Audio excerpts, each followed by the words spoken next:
ಈಗ ಎರಡನೇ ಸುತ್ತನ್ನು ಪ್ರಾರಂಭ ಮಾಡೋಣ. ಭೂಮಿ ಮತ್ತು ಇತಿಹಾಸದ ಬಗ್ಗೆ ಎರಡನೇ ಸುತ್ತಿರುತ್ತದೆ. ಮೇಘದೂತ ಇದು ಯಾರ ಕೃತಿಯಾಗಿದೆ? ಮೇಘದೂತ ಇದು ಯಾರ ಕೃತಿಯಾಗಿದೆ? ನಿಮ್ಮ ಆಯ್ಕೆಗಳು: ಆಯ್ಕೆ 1 ಬಾಣಭಟ್ಟ, ಆಯ್ಕೆ 2 ಕಾಳಿದಾಸ, ಆಯ್ಕೆ 3 ಹರಿಸೇನ, ಆಯ್ಕೆ 4 ಅಶ್ವಘೋಷ. ಆಯ್ಕೆ 2 ಕಾಳಿದಾಸ. ಮೇಘದೂತ ಕಾಳಿದಾಸ ಅವರ ಕೃತಿಯಾಗಿದೆ. ಉತ್ತರ ಸರಿಯಾಗಿದೆ, 2 ಅಂಕವನ್ನು ಪಡೆದುಕೊಂಡಿದ್ದೀರಿ. ಪ್ರಶ್ನೆ ಎರಡನೇ ತಂಡಕ್ಕೆ: ಮೌರ್ಯ ಸಾಮ್ರಾಜ್ಯದ ರಾಜಧಾನಿ ಯಾವುದು? ಮೌರ್ಯ ಸಾಮ್ರಾಜ್ಯದ ರಾಜಧಾನಿ ಯಾವುದು? ನಿಮ್ಮ ಆಯ್ಕೆಗಳು: ಆಯ್ಕೆ 1 ಬಾದಾಮಿ, ಆಯ್ಕೆ 2 ಬನವಾಸಿ, ಆಯ್ಕೆ 3 ಪಾಟಲಿಪುತ್ರ, ಆಯ್ಕೆ 4 ತಂಜಾವೂರು. ಹುಡುಗರು ಯಾರೂ ಉತ್ತರ ಹೇಳಬಾರ್ದು. ಸರ್ ಆಪ್ಷನ್ಸ್ ಇಲ್ಲ ಸರ್. ಮೌರ್ಯ ಸಾಮ್ರಾಜ್ಯದ ರಾಜಧಾನಿ ಯಾವುದು? ನಿಮ್ಮ ಆಯ್ಕೆಗಳು: ಆಯ್ಕೆ 1 ಬಾದಾಮಿ, ಆಯ್ಕೆ 2 ಬನವಾಸಿ, ಆಯ್ಕೆ 3 ಪಾಟಲಿಪುತ್ರ, ಆಯ್ಕೆ 4 ತಂಜಾವೂರು. ಈ ಕಡೆ ನೋಡಿ ಉತ್ತರವನ್ನು ಹೇಳಬೇಕು. ಆಯ್ಕೆ 3 ಪಾಟಲಿಪುತ್ರ. ಮೌರ್ಯ ಸಾಮ್ರಾಜ್ಯದ ರಾಜಧಾನಿ ಪಾಟಲಿಪುತ್ರ. ಸರಿಯಾದ ಉತ್ತರ, 2 ಅಂಕವನ್ನು ಪಡೆದುಕೊಂಡಿದ್ದೀರಿ. ಪ್ರಶ್ನೆ ಮೂರನೇ ತಂಡಕ್ಕೆ: ಶಾತವಾಹನರ ಕೊನೆಯ ಅರಸ ಯಾರು? ಶಾತವಾಹನರ ಕೊನೆಯ ಅರಸ ಯಾರು? ನಿಮ್ಮ ಆಯ್ಕೆಗಳು: ಆಯ್ಕೆ 1 ಗೌತಮಿ ಪುತ್ರ ಶಾತಕರ್ಣಿ, ಆಯ್ಕೆ 2 ಶಿಮುಖ, ಆಯ್ಕೆ 3 ಖಣ್ಣ, ಆಯ್ಕೆ 4 ಯಜ್ಞಶ್ರೀ ಶಾತಕರ್ಣಿ.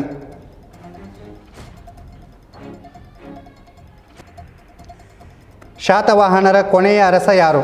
ನಿಮ್ಮ ಆಯ್ಕೆಗಳು: ಆಯ್ಕೆ 1 ಗೌತಮಿ ಪುತ್ರ ಶಾತಕರ್ಣಿ, ಆಯ್ಕೆ 2 ಸಿಮುಖ, ಆಯ್ಕೆ 3 ಖಣ್ಣ, ಆಯ್ಕೆ 4 ಯಜ್ಞಶ್ರೀ ಶಾತಕರ್ಣಿ.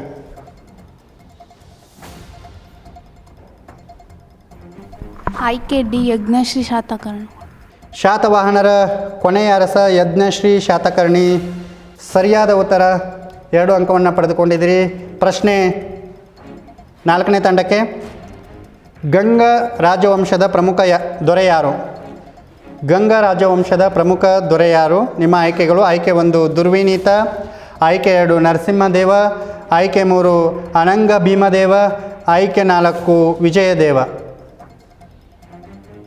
ಈ ಕಡೆ ನೋಡು ಉತ್ತರವನ್ನು ಹೇಳಬೇಕು. ಸರ್ ಆಪ್ಷನ್ಸ್: ಗಂಗ ರಾಜವಂಶದ ಪ್ರಮುಖ ದೊರೆ ಯಾರು? ನಿಮ್ಮ ಆಯ್ಕೆಗಳು: ಆಯ್ಕೆ 1 ದುರ್ವಿನೀತ, ಆಯ್ಕೆ 2 ನರಸಿಂಹದೇವ, ಆಯ್ಕೆ 3 ಅನಂಗ ಭೀಮದೇವ, ಆಯ್ಕೆ 4 ವಿಜಯದೇವ. ಆಯ್ಕೆ ಬಿ ನರಸಿಂಹದೇವ. ಗಂಗ ರಾಜವಂಶದ ಪ್ರಮುಖ ದೊರೆ ನರಸಿಂಹದೇವ. ಉತ್ತರ ತಪ್ಪಾಗಿದೆ. ಪ್ರಶ್ನೆಯನ್ನು 1ನೇ ತಂಡಕ್ಕೆ ವರ್ಗ ಮಾಡ್ತೀವಿ. ಪ್ರಶ್ನೆ 1ನೇ ತಂಡಕ್ಕೆ: ಗಂಗ ರಾಜವಂಶದ ಪ್ರಮುಖ ದೊರೆ ಯಾರು? ನಿಮ್ಮ ಆಯ್ಕೆಗಳು: ಆಯ್ಕೆ 1 ದುರ್ವಿನೀತ, ಆಯ್ಕೆ 2 ನರಸಿಂಹದೇವ, ಆಯ್ಕೆ 3 ಅನಂಗ ಭೀಮದೇವ, ಆಯ್ಕೆ 4 ವಿಜಯದೇವ. ಆಯ್ಕೆ 1 ದುರ್ವಿನೀತ. ಗಂಗ ರಾಜವಂಶದ ಪ್ರಮುಖ ದೊರೆ ದುರ್ವಿನೀತ. ಸರಿಯಾದ ಉತ್ತರ, 1 ಅಂಕವನ್ನು ಬೋನಸ್ ಆಗಿ ಪಡೆದುಕೊಂಡಿದ್ದೀರಿ. ಹಿಮನದಿಗಳಲ್ಲಿ ಎಷ್ಟು ವಿಧಗಳಿವೆ? ಆಯ್ಕೆ 1 2, ಆಯ್ಕೆ 2 4, ಆಯ್ಕೆ 3 6, ಆಯ್ಕೆ 4 8. ಹಿಮನದಿಗಳಲ್ಲಿ ಎಷ್ಟು ವಿಧಗಳಿವೆ? ನಿಮ್ಮ ಆಯ್ಕೆಗಳು: 2, 4, 6, 8.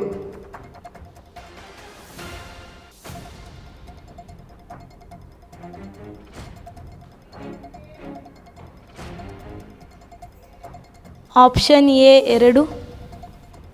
ಹಿಮನದಿಗಳಲ್ಲಿ 2 ವಿಧಗಳಿವೆ.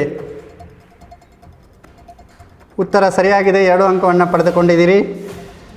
ಪ್ರಶ್ನೆ 2ನೇ ತಂಡಕ್ಕೆ: ಭೂಖಂಡಗಳ ಮೇಲ್ಪದರವನ್ನು ಏನೆಂದು ಕರೆಯುತ್ತಾರೆ?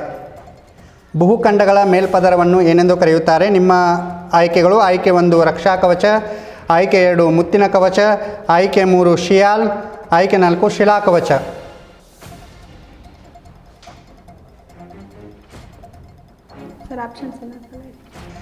ಭೂಖಂಡಗಳ ಮೇಲ್ಪದರವನ್ನು ಏನೆಂದು ಕರೆಯುತ್ತಾರೆ? ನಿಮ್ಮ ಆಯ್ಕೆಗಳು: ಆಯ್ಕೆ 1 ರಕ್ಷಾ ಕವಚ, ಆಯ್ಕೆ 2 ಮುತ್ತಿನ ಕವಚ, ಆಯ್ಕೆ 3 ಸಿಯಾಲ್, ಆಯ್ಕೆ 4 ಶಿಲಾ ಕವಚ.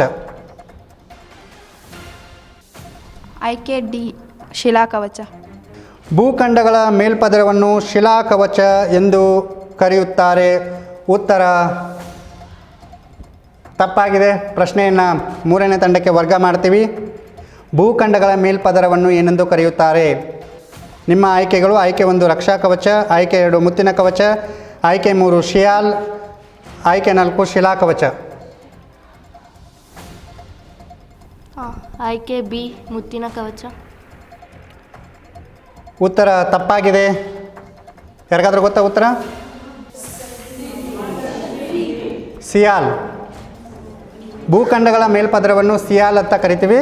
ಪ್ರಶ್ನೆ ನಿಮಗೆ, ಭಾರತದಲ್ಲಿ ಗರಿಷ್ಠ ಉಷ್ಣಾಂಶವನ್ನು ಹೊಂದಿರುವ ಪ್ರದೇಶ ಯಾವುದು? ಭಾರತದಲ್ಲಿ ಗರಿಷ್ಠ ಉಷ್ಣಾಂಶವನ್ನು ಹೊಂದಿರುವಂತಹ ಪ್ರದೇಶ ಯಾವುದು?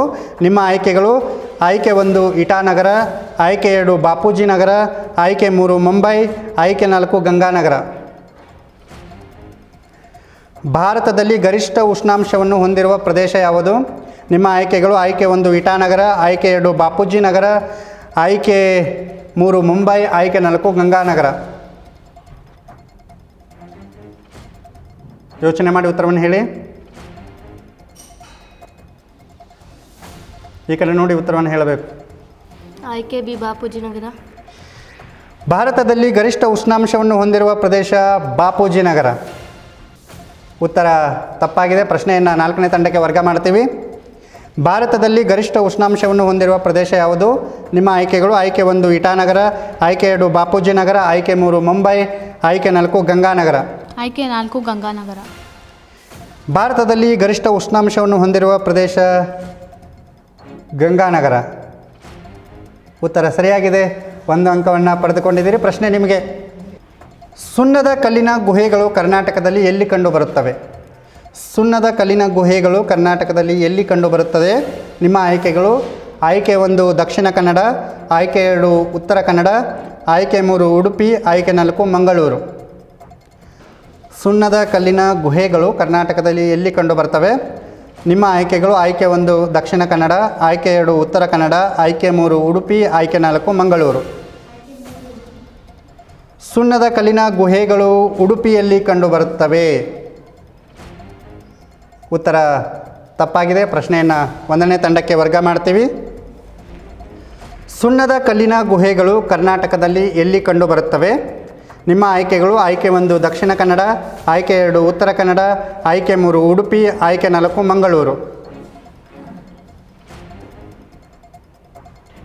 ಆಯ್ಕೆ 1 ದಕ್ಷಿಣ ಕನ್ನಡ.